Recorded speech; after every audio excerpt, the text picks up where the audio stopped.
بقول لكم يا جماعه الخلاصه كده في كلمتين. زمان، وزمان ده اقصد بيه من 20 سنه، اللي كان بيخش امتحان ثانويه عامه كان لازم يجيب مجموع كبير قوي، لان بصراحه كانت فرصه في الحياه صغيره قوي. هو بيدخل ثانويه عامه ويجيب مجموع كبير عشان هو محتاج ايه؟ هو محتاج حاجه من اتنين. الثانويه العامه بتدي له حاجتين، بتدي له وضع وبرستيج اجتماعي، الواد دخل كليه كذا واشتغل مش عارف ايه، برستيج اجتماعي، وبتخليه يعرف يعمل فلوس غالبا. يعني دول الحاجتين الوحيدتين اللي احنا بنستفيدهم من الثانويه العامه، وفرصنا في الحياه بتقل جدا لو ده ما حصلش. ده من 20 سنه. دلوقتي حضرتك ببساطه شديده حتى يعني لو ضاعت عليك فرصه الثانويه العامه وما جبتش فيها مجموع كبير، عادي جدا تعمل فلوس.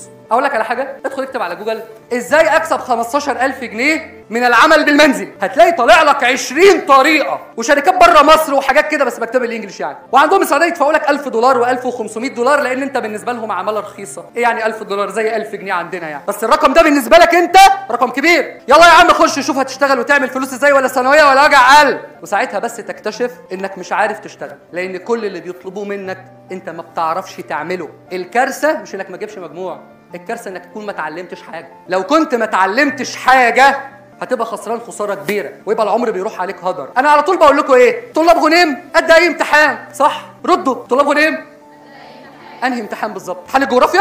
يا استاذ امتحان الجغرافيا ده مره والسلام، لكن انا من اول يوم شفتكم فيه وانا بحاول ان انا اعلمكم ان انتوا تبقوا قد اي امتحان في الحياه، وكل يوم الحياه بتمتحنك وبتديك فوق دماغك. لازم تبقى فاهم ولازم تبقى متعلم حاجه. فالمنهج اللي انا بقوله ده مش عشان تروح يوم الامتحان تفضيه وتشيله من دماغك، لازم تحتفظ بيه في دماغك، لان ممكن في يوم من الايام تدخل تكتب على جوجل انا عايز اكسب 20000 جنيه وانا قاعد في البيت، فيطلبوا منك حاجات تلاقي نفسك بتعرف تعملها بس عشان انت فاكر اللي انا علمته لك في الجغرافيا.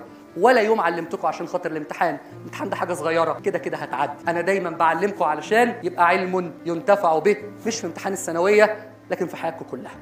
شرفت ان انا علمتكم.